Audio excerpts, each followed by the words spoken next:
தெரிந்து கொண்ட பாத்திரம். இப்ப இயேசு கிறிஸ்து மத்தேயுனுடைய 10ஆம் அதிகாரத்திலே நாம் பார்க்கிறோம். அவர் சீசர்களை அழைக்கிறதை நீங்கள் பார்க்க முடியும்.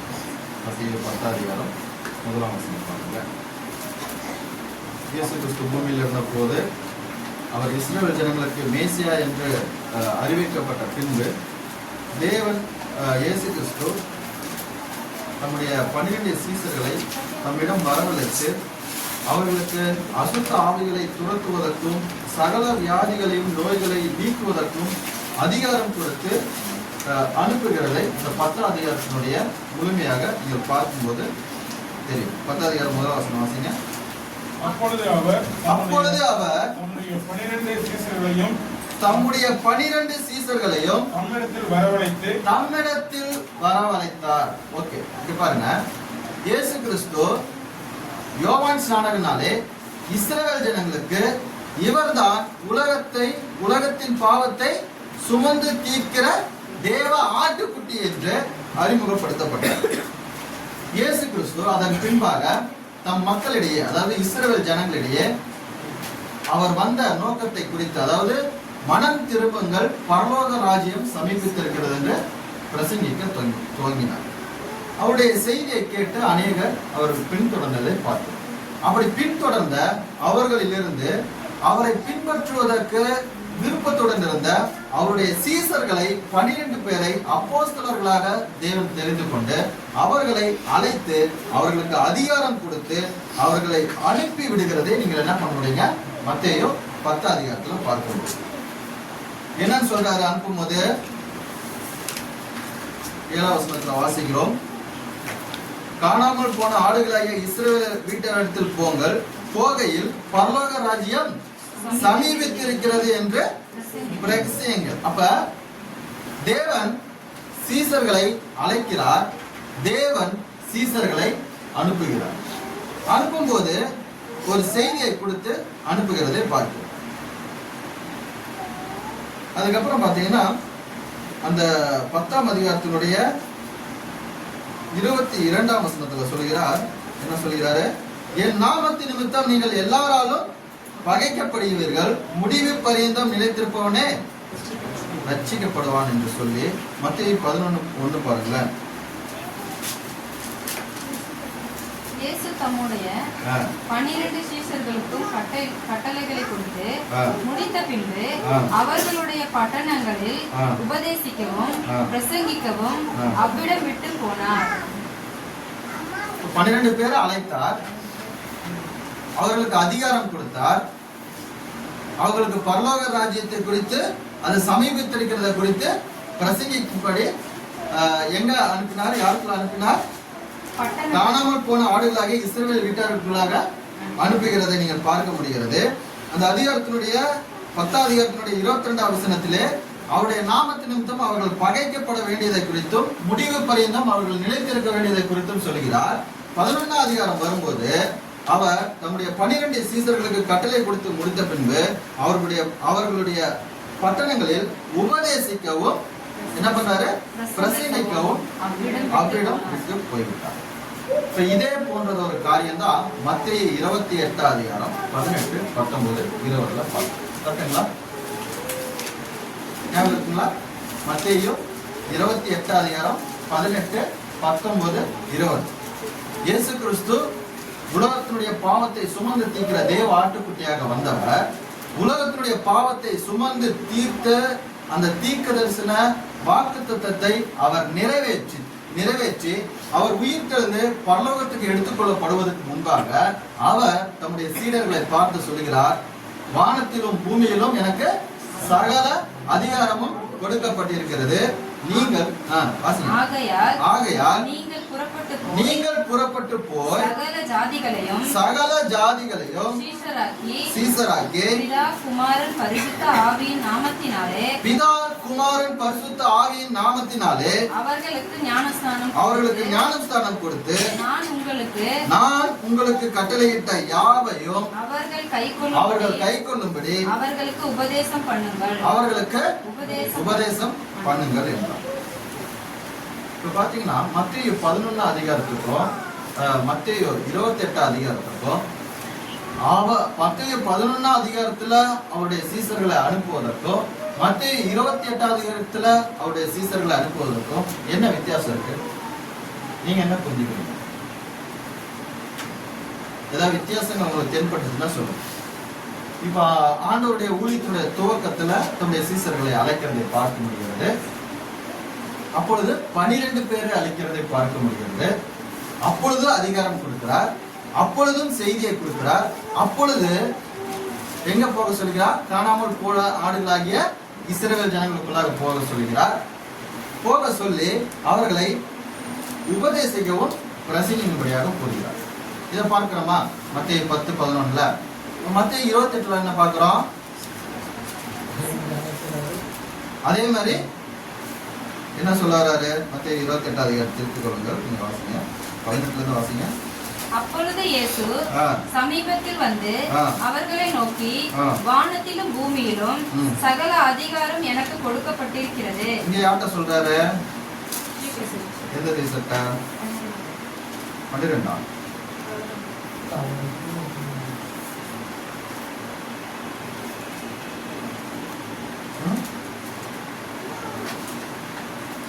ஓகே, இயேசு கிறிஸ்து 11 சீசன் இருக்காங்க. எப்படி 11 அதிகாரத்துல தம்முடைய அப்போஸ்தலர்கள் அழைத்து அவரை ஊழியத்துக்கு பயிற்றுவித்தாரோ, அதே அந்த அதிகாரம் கொடுத்து அனுப்பப்பட்ட இஸ்ரவேல் ஜனங்களுக்குள்ளாக அனுப்பப்பட்ட அதே அவரை பின்பற்றுகிற அந்த சீசர்களை பார்த்து சொல்கிறார், வானத்திலும் பூமியிலும்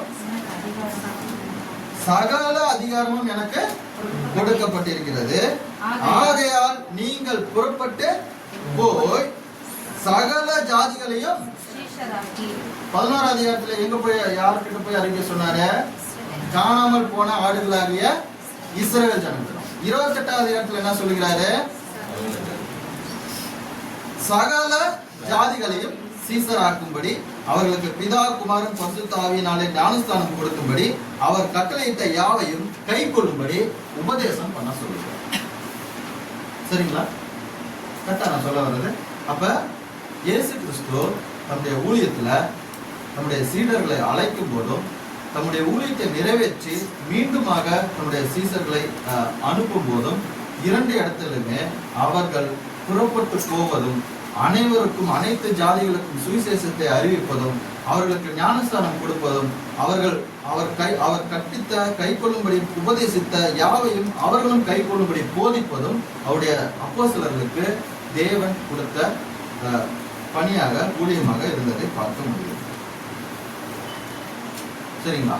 அப்ப உலகம் எங்கும் போய் முதலாவது இவர்கள் சுவிசேஷம் அறிவிக்கிறார்கள் அல்லது சுவிசேஷம் பிரசங்கிக்கிறார்கள். இரண்டாவது மனம் திரும்பி ரட்சிக்கப்பட்டவர்களுக்கு ஞானஸ்தானம் கொடுத்து தேவன் கை கொள்ளும்படியாக கற்றுக் கொடுத்த காரியங்களை உபதேசம் பண்ணுகிறார்கள். கரெக்டா? அப்ப பிரசங்கிப்பது சுவிசேஷத்தை, உபதேசிப்பது கை கொள்வது. சரிங்களா? பிரசங்கித்த சுவிசேஷத்தை கேட்பவர்கள் விசுவாசிகள் ஆகிறார்கள். விசுவாசிகள் ஆனவர்கள் சுவிசேஷத்தை கை கொள்ளும்படி தேவன் கற்றுக் கொடுத்த கட்டளைகளை கை கொள்ளும்படி கீழ்ப்படியும் போது அவர் சீசர்களாக ஆகிறார்.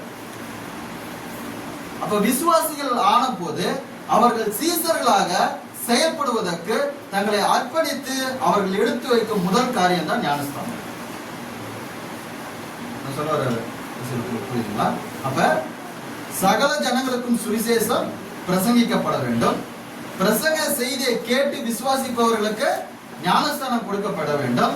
ஞானஸ்தானம் பெற்று சரீரமாக சபையில இணைக்கப்பட்டவர்கள் அவருடைய கட்டளைகளை கை கொண்டு அவருடைய உபதேசத்தில் நிலைத்திருந்து கனித்தறிவுள்ளவர்களாக இருப்பார்கள். சரிங்களா? இந்த அஸ்திவாரத்தை நீங்கள் புரிந்து கொள்ளுங்கள்.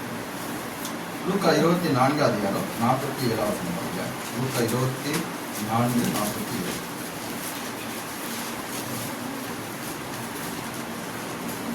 அன்றியும் மனம் திரும்புதலும் பாவ மன்னிப்பும் எருசலேம் தொடங்கி சகல தேசத்தாருக்கும் அவருடைய நாமத்தினாலே பிரசங்கிக்கப்படவும் வேண்டியது. அவருடைய நாமத்தினாலே பிரசங்கிக்கப்படவும் வேண்டியது. பிரசங்கிக்கப்பட வேண்டியதுன்னா என்ன அர்த்தம்? யாருக்கு போய் சொல்லணும்? அப்ப சுவிசேஷம் மனம் திரும்புதலையும் பாவ மன்னிப்பையும் போதிக்கும். கரெக்டா? கரெக்டா? சுவிசேஷம் பிரசங்கிக்கப்படுவது சகல ஜாதிகளுக்கும். அவர்கள் அந்த சுவிசேஷத்திலே மனம் திரும்புதலையும் பாவ மன்னிப்பையும் அவர்கள் பிரசங்கிக்கக்கூடியவர்களாக இருப்பார்கள் அவருடைய நாமத்தினால். கரெக்டுங்களா? அப்போஸ்தலர் 2 அதிகாரம் 24 வசனம், சரி 42 வசனம் பாருங்க. அப்போஸ்தலர் 2 அதிகாரம் 42 வசனம். அவர்கள் அப்போஸ்தலருடைய உபதேசத்திலும் அந்யோன்யத்திலும் அப்பம் விற்குதலிலும் ஜெபம் பண்ணுதலிலும் உறுதியாய் தரித்திருந்தார்கள். ஓகே, அப்ப மனம் திரும்புதலையும் பாவ மன்னிப்பையும் சுவிசேஷமாக பிரசங்கித்து அந்த சுவிசேஷத்தோட ஞானஸ்தானத்தினால் அடையாளப்படுத்திக் கொள்ளுவர்களை உபதேசத்திலே நிலைத்திருக்க செய்வது சீசர்களுடைய பணியாக இருக்கிறது. அப்ப சீசர்களுக்கு 2 விதமான பணிகள் பூமியில இருக்கிறது. என்ன பண்ணணும்? பாவிகள் மனம் திரும்புவதற்கு சுவிசேஷத்தை அறிவிக்க வேண்டும். பாவிகளாக இருந்த மனம் திரும்பினவர்களுக்கு ஞானஸ்தானம் கொடுத்து அவர்கள் தொடர்ந்து தேவனுடைய கற்பனைகளை கை கொள்ளும்படி அவர்களுக்கு உபதேசிக்க வேண்டும். இந்த இடத்துல அனைவரும் தவறாக புரிந்து கொள்றதுனால அதை விளக்குவதற்கு முயற்சி பண்ணுறேன். என்ன சொல்ல வராங்க? நீங்கள் ஏன் கிறிஸ்தவர்கள்கிட்டயே போயிருங்க? கிறிஸ்தவர்கள்கிட்டயே ஏன் அதிக நேரம் நீங்க செலவிடுறீங்க? அறியப்படாத ஜனங்கள் அநேகர் இருக்கிறாங்களே, அவர்களுக்கு போய் நீங்கள் சுவிசேஷம் சொல்லலாமே. எவ்வளவு நாள் தான் நீங்க என்ன பண்ணுவீங்க? கிறிஸ்தவர்களுக்கு எவ்வளவு நாள் தான் நீங்கள் கற்று தருவீங்கிறது அநேக முறை இந்த கேள்விகளை தொடர்ந்து கேட்டுக்கிட்டே இருக்கிறார். நான் அதை வித்தியாசப்படுத்தி உங்களுக்கு காண்பிக்க விரும்புகிறேன். இப்ப சுவிசேஷம் பிரசங்கிக்க வேண்டியது உலகத்துக்கு. ஏன்? உலகம் தேவனிடத்தில் மனம் திரும்பி பாவத்திலிருந்து அவர்கள் விடுதலை ஆக வேண்டும்.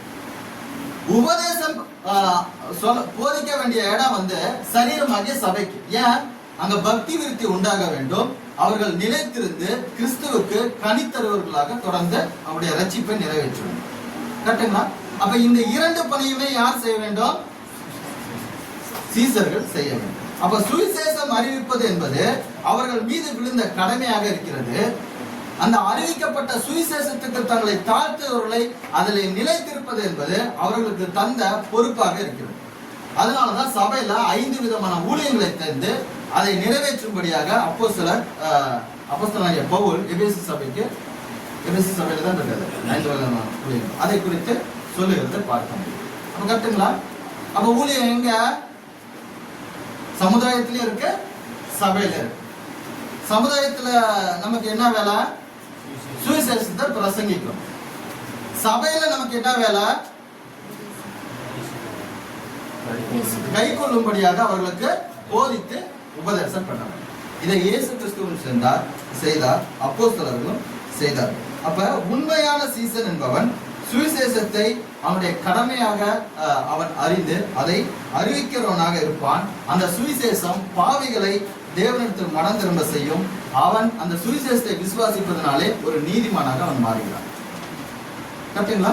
சுவிசேஷத்தை கேட்டு விசுவாசியாய் மனம் திரும்பி பாவத்திலிருந்து மன்னிக்கப்பட்டவன் அவன் என்ன ஆகிறான்? விசுவாசி ஆகிறான்.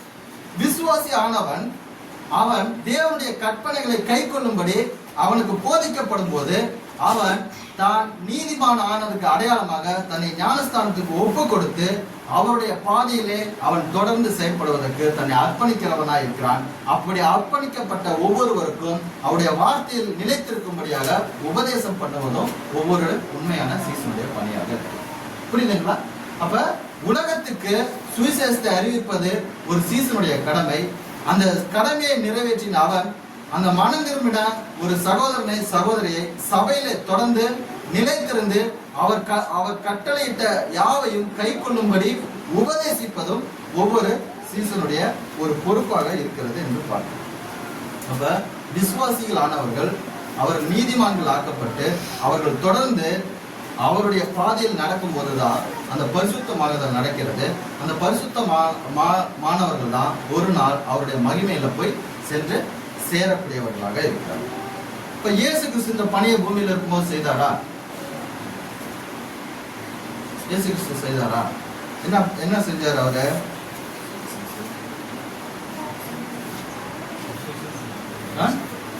சுவிசேஷத்தை பிரசங்கித்தார். ஜெபாலயங்களை போயிட்டு போதிச்சார். கரெக்டா நான் சொல்றது? ஜெபாலயங்கள்ல யார் இருப்பா? புரியல?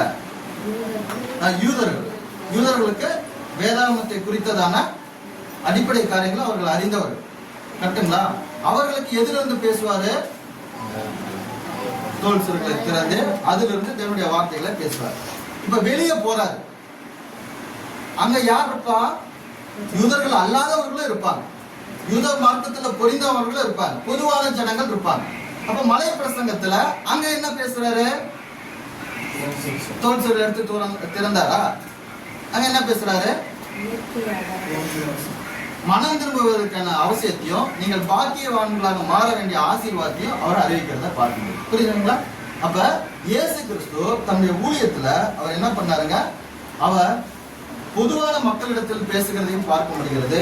அவர்களுடைய யூதர்களுடைய ஜெபாலயங்களிலே வேதாகமத்தினுடைய அடிப்படையில அவர் உபதேசங்களையும் எடுத்து அறிவிக்கிறதை பார்க்க முடியும். அப்ப நீங்கள் உண்மையான தேவன் தெரிந்து கொண்ட பாத்திரமாக இருப்பீர்களானால் உங்களுக்கும் இந்த கடமையும் பொறுப்பும். அறிவிக்கப்படாத தேவனை அறிந்து கொள்ளாத ஜனங்களிடத்தில் சுவிசேஷத்தை அறிவிக்க வேண்டும். அறிவிக்கப்பட்ட தேவனை அறிந்து கொண்ட அவருடைய சரீரமாகிய சபையில் தொடர்ந்து அவரை பின்பற்றும்படியாக அறிவுறுத்த உபதேசம் செய்ய வேண்டும். இது இரண்டையுமே பேலன்ஸா செய்யும். சுவிசேஷம் மாத்திரம் அறிவித்து விட்டு அவர்கள் தொடர்ந்து கை கொண்டு கனித்தருகிற இதை நீங்கள் சொல்லாமல் விட்டாலோ, இல்ல கை கொண்டு அவரை பின்பற்றுவதற்கான அவசியத்தை நீங்கள் உபதேசித்து விட்டு சுவிசேஷத்தை அறிவிக்காமல் இருப்பதோ அப்படி பண்ணக்கூடாது. சரிங்களா? அப்ப இரண்டையுமே இயேசு கிறிஸ்து பண்ணாரு, அப்போஸ்தலர்கள் பண்ணாங்க, நாம என்ன பண்றோம்? அதை அறிந்து கொண்டுதான் நம்ம பண்றோம். கரெக்டுங்களா? இப்ப நம்ம மத்தியில நம்ம கூட ஒர்க் பண்ற இடத்துல தேவனை அறிஞ்சவங்க இருக்காங்களா, அறியாதவங்க இருக்காங்களா? அப்ப அவங்க கிட்ட போய் நம்ம பைபிள் தொடர்ந்து பேசுறோமா? தேவன் ஒருவர் இருக்கின்றார்னு அறிவிக்கிறோம். இந்த தேவன் எல்லாவற்றையும் சிருஷ்டித்தார்னு அறிவிக்கிறோம். மனிதன் பாவி என்பதை அறிவிக்கிறோம். பாவத்துக்கான மீட்பினுடைய வேலையை இயேசு கிறிஸ்து செய்து முடித்தார்னு அறிவிக்கிறோம். கரெக்டுங்களா? கரெக்டா? அந்த சுவிசேஷத்தை அவன் விசுவாசித்து அல்லது ஏற்றுக்கொண்டு அவன் மனம் திரும்பின போது அவனுக்கு ஞானஸ்தானம் கொடுத்து அவருடைய சரீரமாக சபையில சேர்க்கப்பட்ட பின்பு வேதாகமத்திலிருந்து நம்ம என்ன சொல்லி தருகிறோம்? திருஷ்டாந்தங்களாக சொல்லப்பட்ட சம்பவங்களையும் தீர்க்க தரிசனங்களாக சொல்லப்பட்ட சம்பவங்களையும் நிறைவேறின தீர்க்க தரிசனங்களையும் நிறைவேற்றின தீர்க்க தரிசனங்களையும் நம்ம சொல்லிக் கொடுத்து அவர்களை தொடர்ந்து ஆண்டவருக்குள்ளாக முடிவு பரிந்தும் நிலைத்திருப்பதற்கு அவர்களை என்ன பண்றோம்? ஊக்கப்படுத்தும். இது பண்றோமா இல்லையா? அப்ப நமக்கு எங்க ஊழியம்? எங்க ஊழியம்? சமுதாயத்திலேயும் ஊழியம், சபையிலேயும் ஊழியம். உங்கள் ஒவ்வொருவருக்குமே சமுதாயத்திலேயும் ஊழியம், சபையிலையும் ஊழியம். சரி, ஓகே. அப்ப இயேசு கிறிஸ்து இந்த மாதிரி அவர் செய்திருக்கிறார். அவருடைய ஊழியத்தை நிறைவேற்றி முடித்தார். அவர் மரித்து அடக்கம் பண்ணப்பட்டு உயிர் தெழுந்ததுக்கு அப்புறம் நம்முடைய சீடர்களை அழைத்து அந்த 11 பேர் இருக்கிறத பார்க்கிறோம்.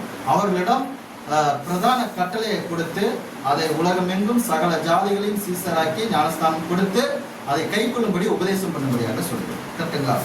12ஆவதாக ஒரு ஆள் வரார். யார் அவரு? மத்தியான ஒருத்தர் அப்போஸ்தலர் 1ஆம் அதிகாரத்துல சீட்டு போட்டு குலுக்கி எடுக்கிறார். சரிங்களா? இப்ப 12 அப்போஸ்தலர்கள் நிறைவாயிடுச்சா? அவர்களுடைய உபதேசத்தை இயேசு கிறிஸ்துவை நேரடியாக கண்டு அவருடைய ஞானஸ்தானம் மற்றும் மரணம் உயிர்த்தெழுதல் வரைக்கும் பார்த்தவர்களா நேரடி அப்போஸ்தலர்கள். அவர்கள் பார்த்து அதுல ஒருவன் அவனுடைய இதுல தவறிட்டான். கரெக்டுங்களா? அதுக்கப்புறம் அவருக்கு பதிலாக ஈடாக ஒருவரை தேர்வு செய்கிறத பார்க்கிறோம். அதுக்கப்புறம் பாத்தீங்கன்னா அவர் உயிர் தந்ததுக்கு அப்புறம் மேல் வீட்டறையில 120 பேர் கூடியிருக்கிறார். கரெக்டுங்களா? அப்போஸ்தலர் 1ஆம் அதிகாரம் 15ஆம் வசனத்துல பார்க்கிறோம். சீசர்களில் ஏறக்குறைய 120 பேர் மேல் வீட்டறையில கூடியிருக்கிறார். அப்ப இயேசு கிறிஸ்து அதிகாரம் கொடுத்து அறிவிக்கும்படியாக சொன்னது அவருடைய அப்போஸ்தலர்களிடத்தில். அந்த அப்போஸ்தலர்களோடு கூட இயேசு கிறிஸ்து உயிர் தெழுந்ததுக்கு அப்புறம் அவரை பின்பற்றி அவருக்காக எருசலேமில் காத்திருந்தது எவ்வளவு பேருங்க? 120 பேர்னு பார்க்கிறோம். அப்போஸ்தலர் 2ஆம் அதிகாரம் 41ஆம் வசனத்துல அந்த 120 பேர்ல இருந்து அப்போஸ்தலர்கள பிரதான அப்போஸ்தலனா இருக்கக்கூடிய பேதுருடைய செய்தியை கேட்டு 3000 பேர். இப்ப அந்த 3000 பேருக்கு இவர் உபதேசிச்சிருப்பாரா, பிரசங்கிச்சிருப்பாரா?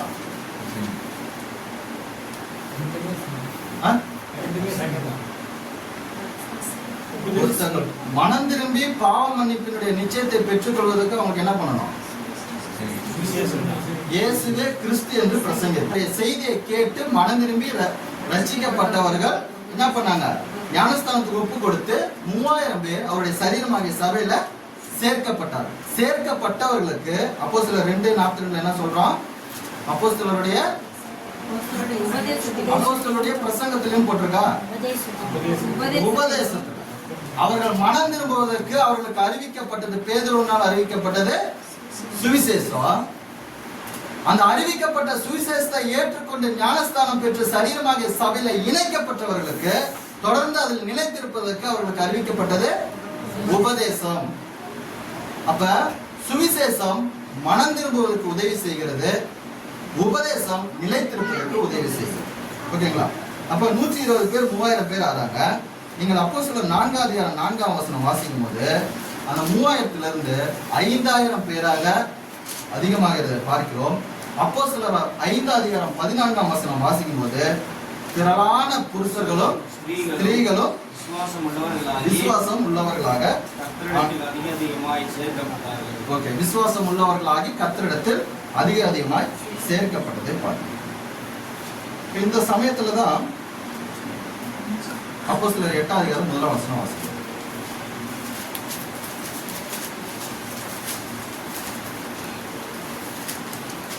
அவனை கொலை செய்கிறதற்கு சவுலும் சம்மதித்திருந்தான். யாரை பத்தி பேசுறாங்க? அவனைன்னா யாரு? அவருடைய சரீரமாகிய சபைக்கு முதல் இரத்த சாட்சியாக மரித்த ஸ்தேவானை குறித்து அப்போஸ்தலர் 7 வாசிக்கிறோம். ஸ்தேவானுடைய மரணம், அவன் கொலை செய்வதற்கு அந்த ஜனங்கள் அந்த இடத்துல செய்த காரியங்களை குறித்து பதிவு செய்யப்பட்டிருக்கிறது. அவன் கொலை செய்வதற்கு யாரும் சம்மதித்திருந்தா? கொலை செய்வதற்கு அவன் சம்மதத்தை தெரிவிச்சிருந்தா அந்த கொலையோட கூட யாருக்கும் இப்ப தொடர்பாயிடுச்சு இல்லையா? ஓகே, இப்ப வாசிங்க. அப்போஸ்தலர் 8:1. அவனை கொலை செய்கிறதற்கு சவுலும் சம்மதித்திருந்தான். அக்காலத்திலே எருசலேமில் உள்ள சபைக்கு மிகுந்த துன்பம் உண்டாயிற்று. எருசலேமில் உள்ள சபைக்கு மிகுந்த துன்பம் உண்டாயிற்று. இப்ப எருசலேம் சபையில எவ்வளவு பேர் இருக்காங்க?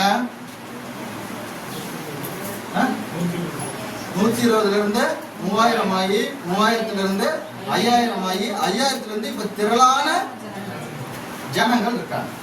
இவர்கள் எல்லாம் யாருன்னு பார்த்தீங்கன்னா யூதர்கள். கரெக்டுங்களா? அப்போஸ்தலர்கள் யாரு? யூதர்கள். மேல் வீட்டார்கள் கூடியிருந்தது யூதர்கள். பெந்தேகோஸ்தே நாளில் பண்டிகைக்கு வந்தது யூதர்கள், இஸ்ரவேலர்கள். அப்ப சுவிசேஷம் பேதுரு பிரசங்கித்தது எருசலேமில் பெந்தேகோஸ்தே பண்டிகைக்கு வந்திருந்த யூதர்களுக்கு அறிவிக்கிறார். இயேசுவே கிறிஸ்து என்ற செய்தியை கேட்டு விசுவாசித்து ரட்சிக்கப்பட்டவர்கள் இஸ்ரவேலர், யூதர்கள். அந்த ரட்சிக்கப்பட்டவர்கள் அப்போஸ்தலருடைய உபதேசத்தில் தரித்து இருக்கிறார்கள். அந்த 3000 5000 ஆகிறது. அந்த 5000 திரளான ஜனங்களை கொண்டு வருகிறதை பார்க்கிறோம். இப்ப எருசலேம்ல மாத்திரம்தான் சபை இருக்கிறது. கரெக்டுங்களா? எங்க சபை இல்ல? இன்னும் அங்கிருந்து பரம்பரை. இப்ப இந்த இடத்துல ஸ்தேவானுடைய மரணத்துக்கு பின்பு எருசலேமுடைய சபைக்கு மிகுந்த துன்பம் உண்டாயிற்று. அப்போஸ்தலர் தவிர மற்ற யாவரும் யூதேயா சமாரியா தேசங்களிலே. சரி, ஓகே. அப்ப இப்ப இங்க எருசலேம்ல இப்ப இங்க யார் இருக்கா? அப்போஸ்தலர் எத்தனை பேர்? மத்தவங்க எல்லாம் இப்ப எங்க போயிட்டாங்க? சிதறடிக்கப்பட்டு யூதேயாவுக்கும் சமாரியா தேசங்களில சிதறப்பட்டு போயிட்டாங்க. கரெக்டுங்களா? அப்ப தேவன் அவங்களுக்கு பிரதான கட்டளையை கொடுத்தார். அந்த பிரதான கட்டளை பெற்றவர்கள் எருசலேமில் இருந்தார்கள்.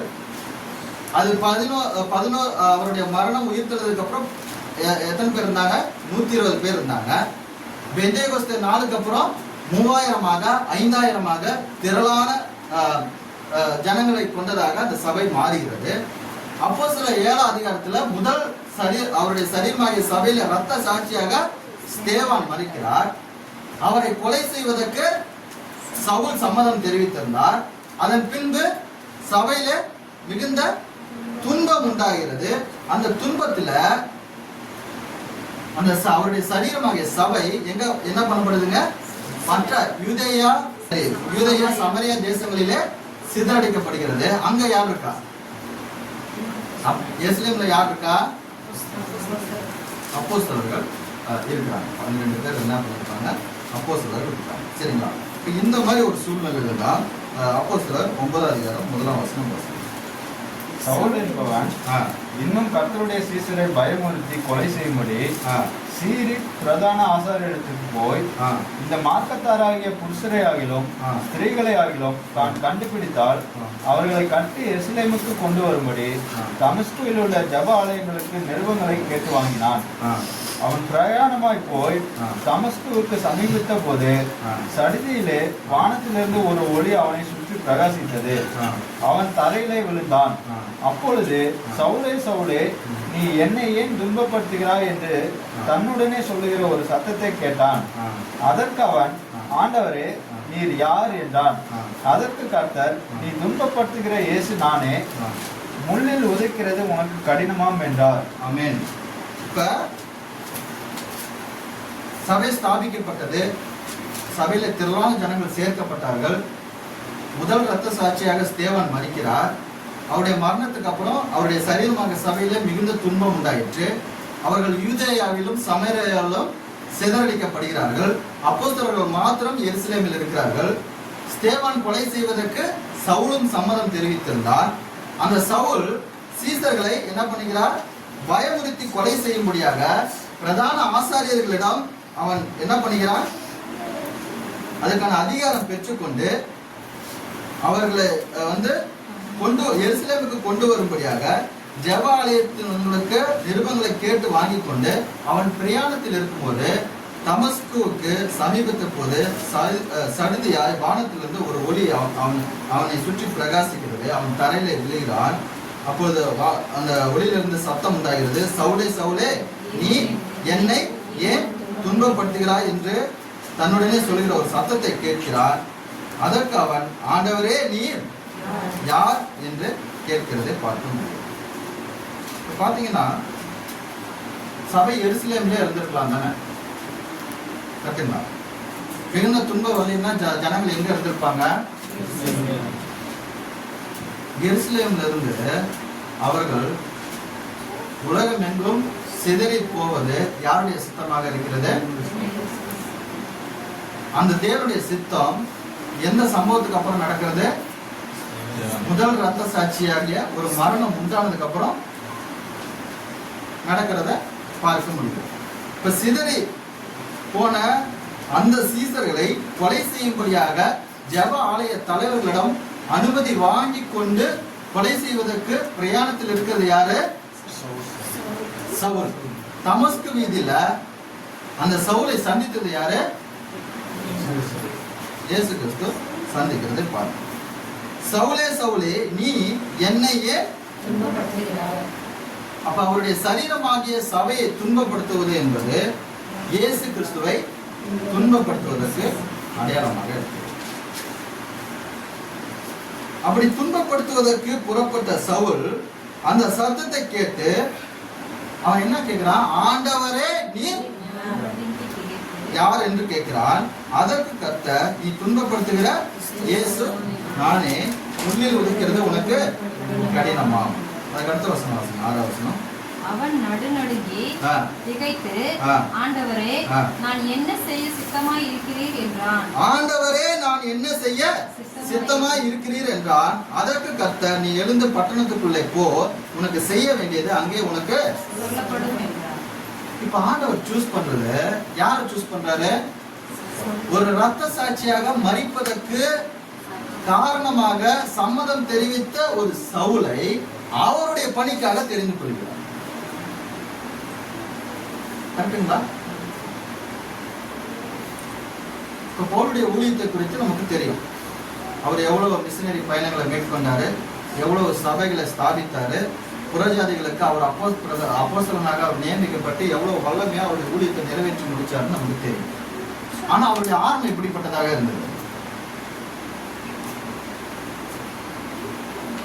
இங்க இருக்கிற நாம் அழைக்கப்பட்டவங்க கூட ஒரு நல்ல நிலைமையிலிருந்து ஒரு நல்ல ஞானத்திலே நடந்து கொண்டு ஒரு நல்ல கீழ்ப்படுதலினாலே அப்படி இருக்கிற நம்ம தெரிந்திருக்கிறாரு. இங்க இருக்கிற யாராவது பர்ஃபெக்ட்னு யாராவது சொல்ல முடியுமா? எனக்கு தவறான எண்ணங்கள் வந்ததில்லை, நான் எந்த தவறான செயல்களில் ஈடுபட்டதில்லைன்னு யாரும் சொல்ல முடியுமா?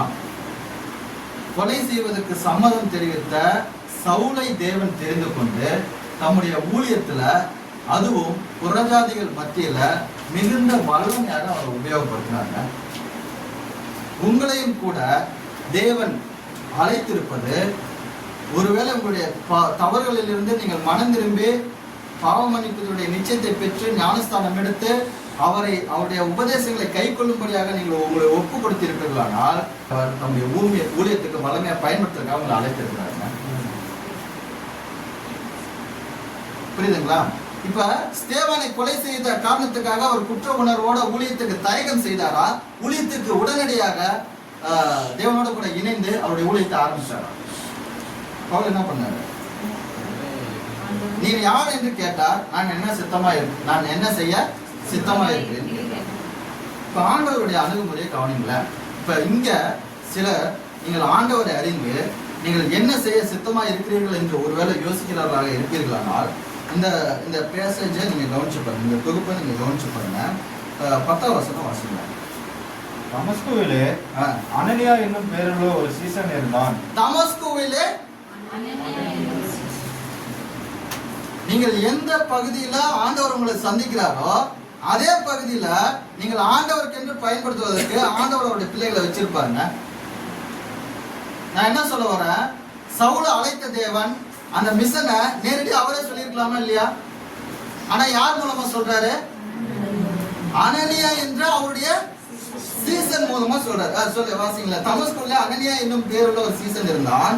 அவனுக்கு கர்த்தர் தரிசனமாகி அனனியாவே என்றார். அவன் ஆண்டவரே இதோ அடியேன் என்றான். இப்ப நான் என்ன சொல்ல வரேன், பவுலை தேவன் சந்திக்கிறார். பவுலை தமஸ்கு வீதியிலே சந்திக்கும் போது ஒரு ஒளி அவனை சுற்றி பிரகாசித்த போது அவன் என்ன சொன்னான்? ஆண்டவரே நீர் யார் என்று கேட்கிறது 5ஆம் வசனத்துல பார்க்கிறோம். அப்போஸ்தலர் 9:5 என்ன சொல்றாரு? ஆண்டவரே நீர் யார்? அப்ப இவன் யாரு? ஆண்டவரை இன்னும் அறியல. கரெக்டா? ஸ்தேவானை கொலை செய்வதற்கு சம்மதம் தெரிவித்து அவன் கொலை செய்யப்படும் போது அங்கே அமர்ந்திருந்தவன். கரெக்டுதானே? அப்படிப்பட்ட சவுல் தேவன் அழைத்த போது தேவனை பார்த்து ஆண்டவரே நீ யார் என்று கேட்கிறதை பார்க்க முடிகிறது. 6ஆம் வசனம் வாசிங்களா. அவன் நடுங்கி திகைத்து, அவன் பேசுவதற்கு நடுங்கி திகைத்து சொல்லுகிறான், ஆண்டவரே நான் என்ன செய்ய? அப்ப தேவனுடைய சத்தத்தை கேட்டு தேவனுடைய சுவிசேஷத்தை கேட்டு ஒருவன் ரட்சிக்கப்படும் போது தேவன் யார் என்பதை அறிந்து கொள்ள வேண்டும். தேவன் என்ன செய்ய சித்தமா இருக்கிறார் என்பதை அறிந்து கொள்ள வேண்டும். அறிந்து கொள்ளும் போது அவன் முதல் முறையாக ஆண்டவருக்குள்ள வருவதனால அவனுக்கு நடுக்கமும் திகைப்பும் இருந்துச்சு. கரெக்டுங்களா? இதே சம்பாஷணை தான் அனனியாட்ட செய்யறாரு. ஆனா அனனியா ஏதாவது கேஷுவலா பேசுறாரு. ஆண்டவரே என்ன மேட்டர் சொல்லுங்க டீல் பண்றாங்க. கரெக்டா? இப்ப சவுலை தேவன் சந்தித்து பேசும்போது சவுல் அணுகிய விதத்துக்கும் அனனியாவை தேவன் தரிசனமாகி அனனியாவே என்று சொல்லும் போது ஆண்டவரே இதோ. அப்ப நம்ம என்ன புரிந்து கொள்றோம் அப்படின்னா, இந்த அனனியா ஆண்டவரை அறிந்திருக்கிறான், அவருடைய சித்தத்தை அறிந்திருக்கிறான். அப்ப ஆண்டவரையும் அவருடைய சித்தத்தை அறிந்து கொள்ளும் போது அது ஒரு நடுக்கமும் திகைப்புமாக துவக்கத்தில் அவருடைய சித்தத்தில ஆண்டவரை அறிந்து அவருடைய சித்தத்தில நீங்கள் செயல்பட ஆரம்பிக்கும் போது ஆண்டவரே சொல்லுங்க நான் கேட்கிறேன்னு சொல்லுங்க. நீங்க எந்த வகையை சார்ந்தவங்களா இருக்கீங்க? நடுங்கி திகைத்து ஆண்டவரே நீர் யார், நீர் என்ன செய்ய சித்தமா இருக்கிறீன்னு கேட்கிற சவுலை போன்ற மக்களா இருக்கிறீங்களா? ஆண்டவரே இதோ அடியே சொல்லும் என்று சொல்லுகிறார். அனனியாவை போன்ற நபர்களா இருக்கிறீங்க. நீங்கள் எந்த வகை, எந்த பிரிவை சார்ந்த நபர்களாக இருக்கிறீங்க? ஓகே, அனனியாவை அழைச்சிட்டாரா? அனனியா அழைச்சிட்டு ஆண்டவர் என்ன சொல்றாரு? இப்ப வாசிங்க, சொல்லுமா. இதோ அடியேன் என்று அனனியா சொன்னதுக்கு அப்புறம் 11ஆம் வசனம் வாசிங்க. அப்பொழுது கர்த்தர், நீ எழுந்து தெருவு எண்ணப்பட்ட தெருவுக்கு போய் யூதாவின் வீட்டிலே தர்சு பட்டணத்தினாகிய சவுல் என்னும் பேருள்ள ஒருவனை தேடு. அவன் இப்பொழுது ஜெபம் பண்ணுகிறான். அவன் இப்பொழுது யார் ஜெபம் பண்ணிருக்கான்? ஆண்டவரே, நீர் யார்? நீர் என்ன செய்ய சித்தமா இருக்கிறீர் என்று கேட்ட சவுல் மனம் திரும்பியவனாய் விசுவாசித்தவனாய் தேவனிடத்தில் ஜெபம் செய்து உரையாடிக் கொண்டிருக்கிறான். ஜெபம் செய்கிற சவுலிடம் ஆண்டவர் பேசாமல் அனனியா போன்ற தன்னுடைய சீசனிடம் பேசி அவனிடம் போய் பேசும்படியாக ஆண்டவர் அனுப்புகிறதை பார்க்க முடியும். கரெக்டுங்களா? பல பேர் ஜெபம் செஞ்சுட்டு இருக்கலாம். கரெக்டுங்களா? இந்த ஃபெலோஷிப்ஸ் நாங்கள் ஆரம்பிக்கும் போது நாங்கள் ஜெபம் செஞ்சிருக்கோம். கரெக்டுங்களா? இங்க இருக்கிற சகோதர சகோதரிகள் அவருடைய விசுவாசத்துல நிலைத்திருக்க வேண்டும், தடுமாறக்கூடாதுன்னு நம்ம ஜெபிச்சிருக்கோமா? நம்முடைய ஜெபங்களை நினைச்சிருக்கிறோமா? ஆண்டவர் எங்கிருந்து ஆள் அனுப்புனாரு நம்முடைய ஜெபத்தை கேட்ட? உள்ளூர்ல இல்ல, உள்நாட்டுல இல்ல, வெளிநாட்டுல இருந்து ஆண்டவர் என்ன பண்ணாரு? அனுப்புனார். எப்படி அனனியாவை அனுப்புனாரோ அதே விதமாக அனுப்புனார். இப்ப அனனியாவை அனுப்பும் போது ஆண்டவர் அட்ரஸ் கொடுத்து அனுப்புறாருங்க. எங்க போகணுங்கிறாரு? நேர் தெருவுக்கு போ, யூதாவின் வீட்டுல தர்சு பட்டணத்தாகிய சவுல் என்னும் ஒருவனை தேடு என்று சொல்லுகிறதை பார்க்க முடியும். இப்ப அதே போன்றதான காரியம் தான் நமக்கும் கூட வந்தது. என்னாச்சு? இங்க பிரீச்சர்ஸ் ட்ரைனிங் கேம்ப் என்ற ஒரு கேம்பை நடத்தும்படியாக தேவன் கர்த்தருடைய பிள்ளைகளை WCF ஆபிரகாம், டேவ், ஜான் போன்ற சகோதரர்களை இங்க இந்தியாவுக்கு அனுப்பினாரு. அவர்கள் சென்னையை சூஸ் பண்ணாங்க. கரெக்டா? சென்னையில் நடத்தணும்னு யாரு அவங்களுக்கு ஆர்டர் கொடுத்தது? இங்க ஜெபம் பண்ணிட்டு இருந்தவங்க ஜெபத்தை கேட்ட ஆண்டவர் அவருடைய சீடர்களிடம் சொல்லி எந்த பட்டணத்திலே, எந்த பகுதியிலே, எந்த கூடியை நடத்த வேண்டும் என்பதை சொல்லுகிறார். அதை அந்த செய்தியை நமக்கும் தெரியப்படுத்துகிறார். நாமும் கலந்து கொள்கிறோம். பின்பாக அவர் சொன்ன செய்தி மற்றவர்களுக்கு காட்டிலும் யார் ஜெபத்துடன், வாஞ்சியுடன், விருப்பத்துடன் இருந்தார்களோ அவர்களுக்கு அதிக தாக்கத்தை ஏற்படுத்தும். கரெக்டுங்களா? அப்ப அனனியாவை அனுப்பி சவுலுடைய ஊழியத்தை உறுதி செய்து ஊழியத்துக்காக அவனை அனுப்பி வைக்கிற பயன்படுத்தின அதே தேவன் இங்கிருக்கிற இந்தியாவில், உலகத்தில் இருக்கிற இந்தியாவில் இருக்கிற தமிழ்நாட்டில் இருக்கிற கோயம்புத்தூர் இருக்கிற ஒரு கிறிஸ்துவுக்கு உடன் சுதந்திர ஐக்கியத்துக்கு பயன்படும்படியாக ஆண்டவர் அவருடைய சீசரை இந்த பகுதிக்கு அனுப்பிச்சாருங்க. சொல்ல வர விஷயம் உங்களுக்கு புரியுதுங்களா? சரி, ஓகே. அப்ப அவருக்கு அட்ரஸ் தெரிஞ்சிருக்கு. அட்ரஸ் தெரிஞ்சு கரெக்டா வந்துட்டார். அனனியாவுக்கு ஆண்டவர் அட்ரஸ் கொடுத்ததா சவுல் ஜெபம் பண்ணிருக்கான், போய் பேசுங்கிறார். சரி, அடுத்து வாசிங்க.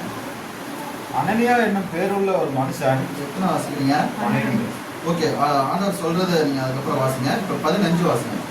அதற்கு கர்த்தர், நீ போ, அவன் புறஜாதிகளுக்கும் ராஜாக்களுக்கும் இஸ்ரவேல் புத்திரருக்கும் என்னுடைய நாமத்தை அறிவிக்கிறதுக்காக நான் தெரிந்து கொண்ட பாத்திரம் என்று பாத்திரமாய் இருக்கிறான் என்று தேவன் அனனியாவுக்கு தெரியப்படுத்தி சவுலிடம் போய் சொல்லும்படியாக அறிவுறுத்துறதை நம்ம என்ன பண்றோங்க? இந்த வசனத்துல வாசிக்கிறோம். அப்ப புறஜாதிகளுக்கும் ராஜாக்களுக்கும் இஸ்ரவேல் புத்திரர்களுக்கும் அவருடைய நாமத்தை அறிவிப்பதற்கு தெரிந்து கொண்ட பாத்திரம் யாருங்க? சவுல். அதை தேவன் யாரிடத்தில் சொல்லி உறுதிப்படுத்தினாருங்க? அனனியா. அப்ப அவனுடைய பிரதான ஊழியம் என்னது? பிரதான ஊழியம்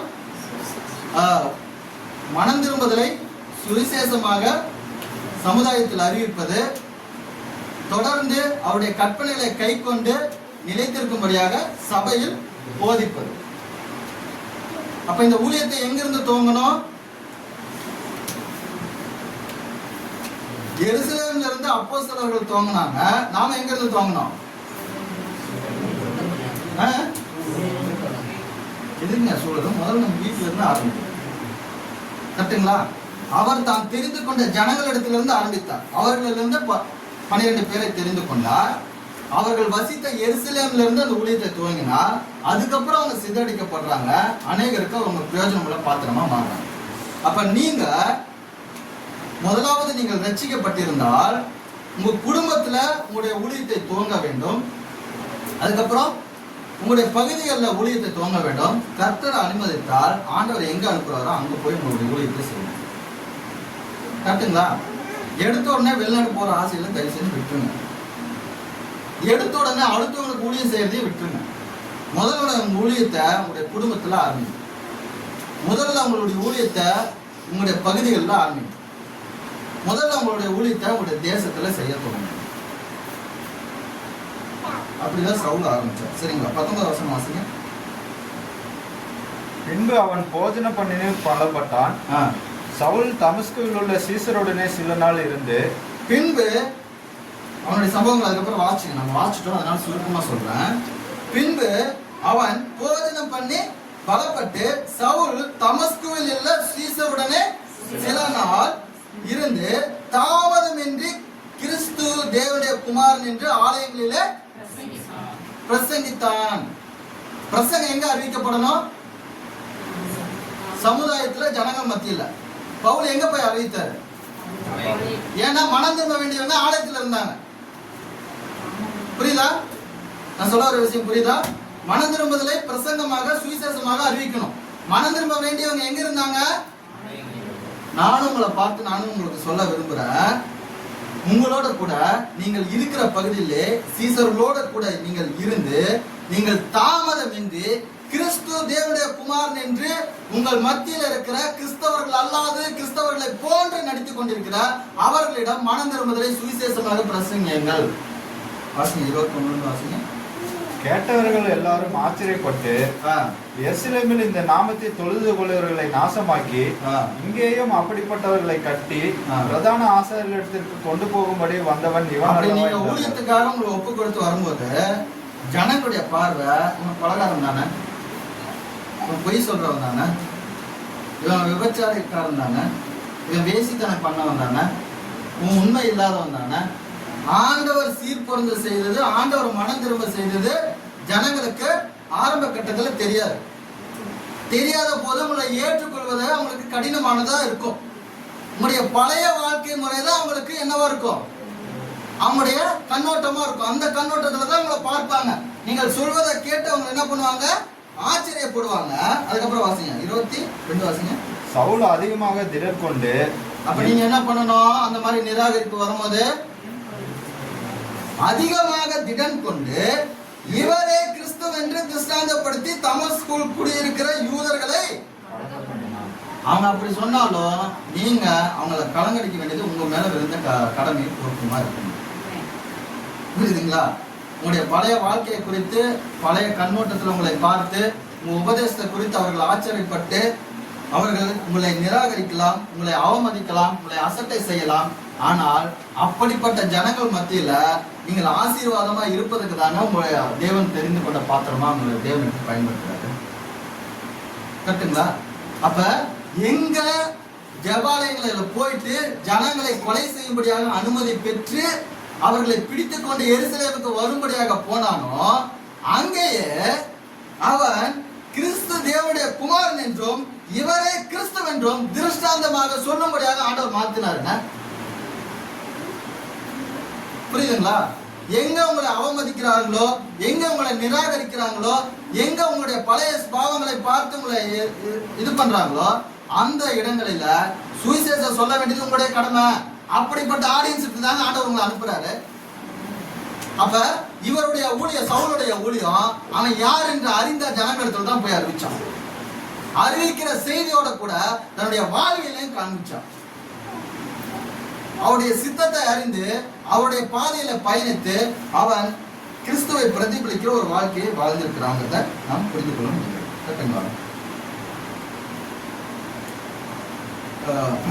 அப்போஸ்தலர் அதே 9:31 வசனம். அப்பொழுது யூதேயா கலிலேயா சமாரியா நாடுகளில் எங்கும் சபைகள் சமாதானம் பெற்று பக்தி விருத்தி அடைந்து கர்த்தருக்கு பயப்படுகிற பயத்தோடும் பரிசுத்த ஆவியின் ஆறுதலோடும் நடந்து பெருகின. இந்த வேலை யார் செஞ்சா? இவங்க யார்? இவங்க யூதேயா கலிலேயா சமாரியா நாடுகள் இருக்கிற சபைகள் சமாதானம் பெற்றுச்சு. இவங்க யார்? இவங்க எங்கிருந்து சிதறி போனவங்க? எருசலேமிலிருந்து சிதறி போனவர். இவர்கள் பக்தி விருத்தி அடைந்து கர்த்தருக்கு பயப்படுகிற பயத்தோடும் பரிசுத்த ஆவியினுடைய ஆறுதலோடும் நடந்து பெருகின. இந்த வேலை யார் செஞ்சா? முதல் சபை ஸ்தாபிக்கப்பட்ட போது யார் பிரசங்கிச்சா? அப்போஸ்தலர் 2ஆம் அதிகாரத்துல யார் எந்திரிச்சு நின்று பிரசங்கிக்கிறார்? 120 பேர்ல. அப்போஸ்தலர் 2ஆம் அதிகாரத்துலங்க இயேசு கிறிஸ்துவின் பிரதான கட்டளையை பெற்று அந்த கட்டளையின்படி நம்முடைய ஜனங்களுக்கு சுவிசேஷத்தை அறிவித்தது யாரு? சுவிசேஷத்தை பிரசங்கித்தது யாரு? பேதுரு. அவருடைய செய்தியை கேட்டு ரட்சிக்கப்பட்டு எருசலேம்ல முதல் சபை பிறப்பிக்கப்படுகிறது. அவர்கள் அப்போஸ்தலரோட உபதேசத்துல தரித்திருக்கிறாங்க.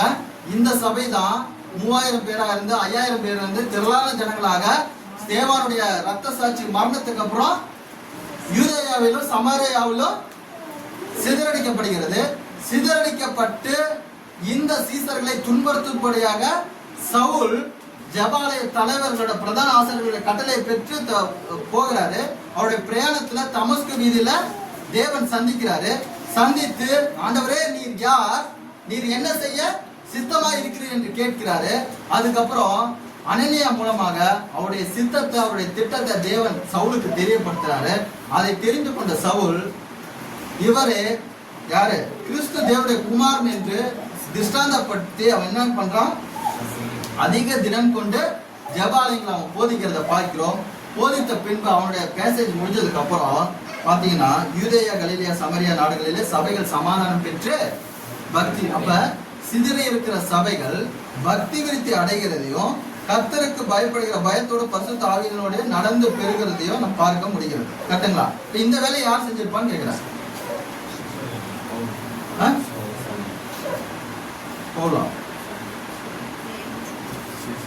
பவுல் இப்பதான் வந்து கிறிஸ்துவுக்குள்ள வந்திருக்கிறான். ஆண்டவருடைய வார்த்தையை கேட்கும் போது நடுங்கி திகைத்தவன். இப்பதான் அனனியா மூலமாக தன்னுடைய மிஷன் என்னன்னு தெரிஞ்சுக்கிட்டான். மிஷனை ஆரம்பிச்சவன் தன்னுடைய ஊழியத்தை தாமதமின்றி ஜெபாலயங்கள்ல துவங்கினான்.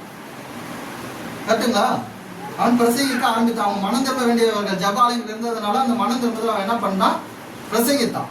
அதுக்கப்புறம் பாத்தீங்கன்னா யூதேயா கலிலேயா சமரியா நாடுல சபைகள் சமாதானம் பெற்று அவர்கள் பக்தி விருத்தி அடைந்து கர்த்தருக்கு பயப்படுகிற பயத்தோட பரிசுத்த ஆவியினுடைய ஆறுதலோட அவங்க நடந்து பெருகி இருக்கிறாங்க. இப்ப இதுக்கு காரணமா இருந்தது யாரு?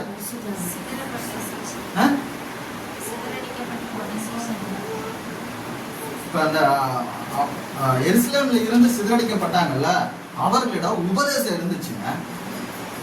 அப்போஸ்தலர்கள் உபதேசம் இருந்து அதை கை கொண்டு இருந்ததுனால, அவர்கள் உண்மையா சீசர்களா இருந்ததுனால, அவர்கள் சென்ற இடங்களில் ஆண்டவருக்கு பிரயோஜனப்படுகிற பாத்திரங்களாக மாறி அந்த சபைகள் பக்தி விருத்தி அடைவதற்கும் கர்த்தருக்கு பயப்படுகிற பயத்துக்கும் பரிசுத்த ஆவியுடைய ஆறுதலில் நடந்து வருவதற்கும் அவங்க தான் உதவிகரமா இருந்தாங்க. கரெக்டா? இப்ப அப்போஸ்தலர்கள் எங்க இருக்கிறாங்க? எருசலேம்ல இருக்காங்க. சிதறி இருக்கிற சபைகள் வலுப்படுத்தினது அவர்களுக்கு கொடுக்கப்பட்ட உபதேசம்.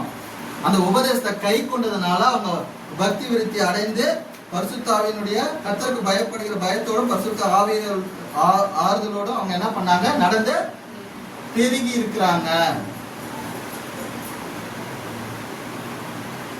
புரியுதுங்களா? அப்ப சபை ஸ்தாபிக்கப்பட்டதுக்கான ஒரு நோக்கம் இருக்கிறது. சபை சிதறடிக்கப்பட்டதுக்கான ஒரு நோக்கம் இருக்கிறது. தேவன் உங்களை அழைத்ததுக்கான ஒரு நோக்கம் இருக்கிறது. தேவன் உங்களை செயல்படுத்துவதற்கான ஒரு நோக்கம் இருக்கிறது. தேவன் யார் என்று அறிந்து அவருடைய சித்தத்தை நீங்கள் அறிந்து அவருடைய சபையிலேயே இருக்கிறீங்களா, இல்ல செயல்படுகிறவர்களா இருக்கிறீங்களா?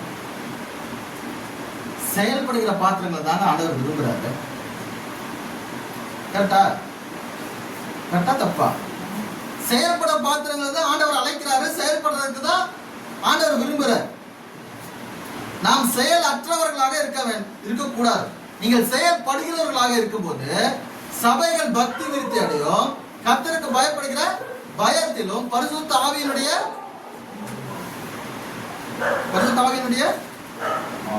ஆறுதலிலும் பெருகும். இப்ப இங்க இருக்கிற ஜனங்கள் வந்து இருக்கீங்க, கோயம்புத்தூர்ல இருக்கிறீங்க, கன்னியாகுமரியில இருக்கிறீங்க, சேலத்துல இருக்கிறீங்க, எல்லாம் இருக்கீங்கல்ல. இப்ப ஆண்டவர் உங்களை அழைத்தது எதுக்கு? செயல்படுவது. எங்க நீங்க செயல்படணும்? முதல்ல உங்களுடைய குடும்பத்துல, அதுக்கப்புறம் அவருடைய சரீரமாகிய சபையில, அதுக்கப்புறம் சமுதாயத்துல செயல்படக்கூடியவங்களா இருக்கும். கரெக்டுங்களா? அப்ப உங்களை அழைத்தது செயல்படுவது. இப்ப எத்தனை பேர் செயல்பட்டு இருக்கீங்க? இப்ப வாலிப பிள்ளைகளாக இருப்பாங்கன்னா, வாலிப பிள்ளைகளாக இருக்கக்கூடிய நீங்கள் படிக்கிற கல்வி நிறுவனங்களில, நீங்கள் பழக்கமா இருக்கக்கூடிய அந்த நண்பர்கள் மத்தியில, உங்க உறவுகள் மத்தியில அவருக்கென்று செயல்படுவதற்காக ஆண்டவர் அவரை பற்றி உங்களுக்கு வெளிப்படுத்தி இருக்கிறாரு. அவரை பற்றி அறிவிக்கிறதுக்காக அவருடைய சித்தத்தை உங்களுக்கு வெளிப்படுத்தி இருக்கிறாரு. நீங்க உங்களுடைய விருப்பத்தையும் உங்களுடைய சித்தத்தையும் நிறைவேற்றுவதற்காக ஆண்டவர் உங்களை யாரையும் வாலிப பருவத்தில் அழைக்கல. உங்களுடைய வாழ்நாளில் சிறந்த பகுதி இந்த வாலிப பருவம் தான். அந்த வாலிப பருவத்துல ஆண்டவரை அறிந்து ஆண்டவருடைய சித்தத்தை நிறைவேற்ற முடியுமான்னு யோசிக்கணும். இயேசு கிறிஸ்துவினுடைய வாலிப பருவத்துல ஆண்டவருடைய சித்தத்தை நிறைவேற்றினாரா? நீங்களும் அதற்காக தான் அழைக்கப்பட்டிருக்கீங்க. பெரியவங்களா இருக்கக்கூடிய, பெற்றோர்களா இருக்கக்கூடிய, வயதில் மூத்தர்களா இருக்கக்கூடிய உங்களையும் கூட நீங்கள் வேலை செய்கிற ஸ்தலங்களிலோ, உங்களுடைய நண்பர்களிலோ, உங்களுடைய ஊழியங்களிலோ ஆண்டவருக்கு பயன்படுமா பாத்திரமா இருப்பதற்கு தேவன் என்ன பண்ணியிருக்கிறார்? உங்களை அழைத்து இருக்கிறார். ஓகேங்களா? இப்ப பவுலுக்கான ஊழியம் வேற, பேதருக்கான ஊழியம் வேற. பவுலுக்கு எங்க ஊழியம்? விருத்த சேதனம் இல்லாதவர்களுக்கு.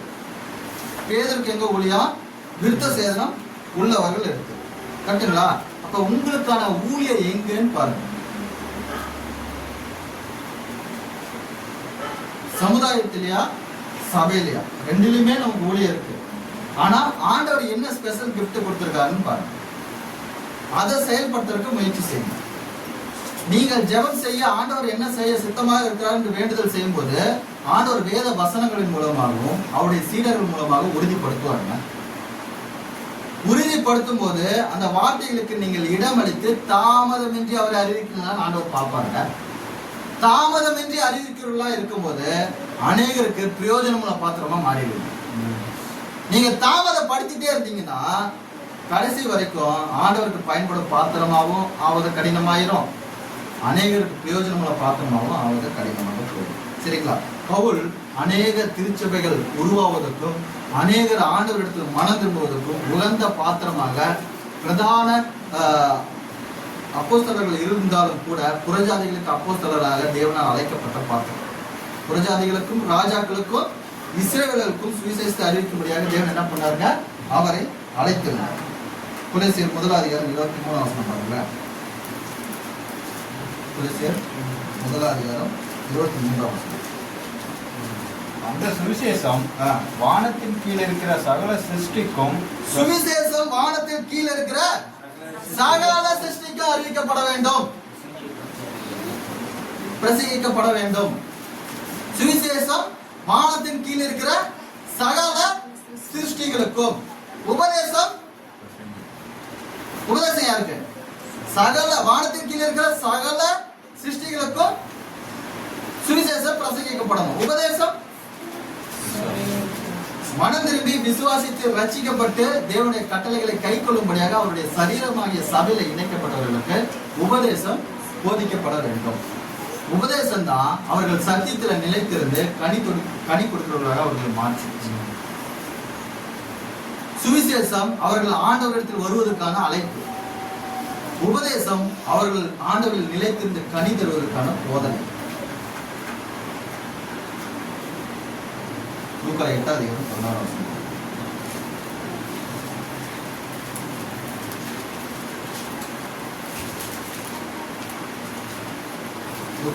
ஒருவனும் விளக்கை கொளுத்தி அதை ஒரு பாத்திரத்தினாலே மூடவும் மாட்டான், கட்டிலின் கீழே வைக்கவும் மாட்டான். உள்ளே பிரவேசிக்கிறவர்கள் அதன் வெளிச்சத்தை காணும்படிக்கு அதை விளக்கு தண்டின் மேல் வைப்பான். ஆமென். ஆண்டவர் உங்களுக்கு சுவிசேஷத்தை அறிவித்து உங்களுக்கு உபதேசத்தை கொடுத்து நீங்கள் அவருடைய கற்பனைகளை கை கொண்டு சீசர்களாக இருப்பீர்களானால் உங்களை தூக்கி ஆண்டவர் கட்டில் கடியில வைக்கிறதுக்காக உங்களை சீசர்கள் ஆக்கல. ஆண்டவர் உங்களை ரட்சித்தது எங்க வைக்கிறதுக்கல்ல. அப்படிதானே போட்டிருக்கு. என்ன போட்டிருக்கு வாசிங்க மறுபடியும். ஒருவனும் விளக்கை கொளுத்தி அதை ஒரு பாத்திரத்தினாலே மூடியோ கட்டிலின் கீழே வைக்கவும் மாட்டான். அப்ப ஆண்டவர் உங்களுக்கு சுவிசேஷத்தை அறிவித்து உங்களை ரட்சித்திருப்பது பாத்திரத்துல மூடி வைக்கிறக்கோ எங்க வைக்கிறக்கோ கட்டில கீழே வைக்கிறதுக்காக இல்லைங்க. நிறைய பேர் பாத்திரத்துக்குள்ளேயும் கட்டலுக்குள்ளேயும் இருந்துட்டு இருக்காங்க. எங்க வைக்கணும்னு ஆண்டவர் விரும்புறாரு? நீங்கள் ஆண்டவருடைய சுவிசேஷத்தை கேட்டு அவருடைய உபதேசத்துல நிலைத்திருக்கிறவர்களாக இருப்பீர்களானால் நீங்கள் பாத்திரத்தினால் மூடப்பட வேண்டியவர்களோ கட்டளைக்கடியில் வைக்கப்பட வேண்டியவர்களோ அல்ல. உங்களுடைய வெளிச்சமானது விளக்கு தண்டின் உயரத்திலே வைக்கப்பட்டு அனைவருக்கும் பிரகாசம் தரக்கூடிய வெளிச்சமாக நீங்க இருப்பதற்கு தான் ஆண்டவர் உங்களை அழைச்சிருக்காரு. அப்ப உங்களுடைய ரோல் என்னங்கிறது உங்களுக்கு தெரியணும். ஆண்டவர் உங்களை ரட்சித்ததுக்கான நோக்கம் தெரியணும். ஆண்டவர் சித்தம் என்னன்னு தெரியணும். முதல்ல நீங்கள் ஆண்டவரை அறிந்திருக்க வேண்டும். ஆண்டவர் அறிந்து அவருடைய சித்தத்தை அறிந்து அவருடைய நோக்கத்தை அறிந்திருப்பீர்களானால் அவர் என்ன விரும்புகிறார் என்பதை அறிந்து அதுக்கேற்ற பாத்திரமாக நீங்க மாறுவீங்க. ஆண்டவர் அதை அவருடைய வார்த்தைகளினால அவருடைய பிள்ளைகளினால உங்களுக்கு தெரியப்படுத்தப்பட்டதுக்கு அப்புறம் நீங்க பிரகாசிக்கணுங்கிறது ஆண்டவருடைய விருப்பம். கரெக்டுங்களா? இப்ப இங்க எத்தனை பேரு பாத்திரத்துக்குள்ள இருக்கிறீங்க? இங்க எத்தனை பேரு கட்டளக்கடியில் இருக்கிறீங்க? இங்க எத்தனை பேரு விளக்குத்தண்ணி மேல இருக்கீங்க? தேசிய 4 அதிகாரம் 3 புறஜாதிகளுக்கு அப்போஸ்தலனாக அழைக்கப்பட்ட சவுல் தமஸ்கு வீதியில சடிதியாய் ஒளியில தரிசனமான ஆண்டவரை அறிந்த அந்த சவுல், ஆண்டவரே நீர் யார் என்று கேட்டு ஆண்டவரிடத்தில் நான் என்ன செய்ய சித்தமா இருக்கிறேன் என்று கேட்ட சவுல் தாமதமின்றி ஜெப ஆலயங்களில கிறிஸ்து தேவனுடைய குமாரன் என்று அறிவித்த சவுல் இப்ப பாத்தீங்கன்னா கட்டுண்டவரா இருக்காரு. எங்க இருக்கிறாரு? அப்படிதானே சொல்றாரு, சத்த நிமித்தம். அப்ப நீங்கள் அழைக்கும் போது முதலாவது அவரை பின்பற்ற அவருடைய கட்டளைகளை கை கொள்ளும் போது நீங்க அழைக்கப்பட்டது அவருடைய பணியை செய்வதற்காக.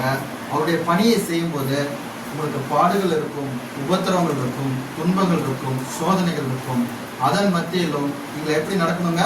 நீங்கள் அழைக்கப்பட்ட அழைப்புக்கு பாத்திரவான்களாய் நீங்கள் நடந்து மிகுந்த மனத்தாழ்மையையும் சாந்தமும் நீடிய பொறுமையும் உடையவர்களாய் அன்பினால் நீங்கள் ஒருவரை ஒருவர் தாங்கி சமாதான கட்டியினால் ஆவினுடைய ஒருமைப்பாட்டை காத்துக் கொள்வதற்கு ஜாக்கிரதையுடையவர்களாக நீங்கள் இருக்க வேண்டும்.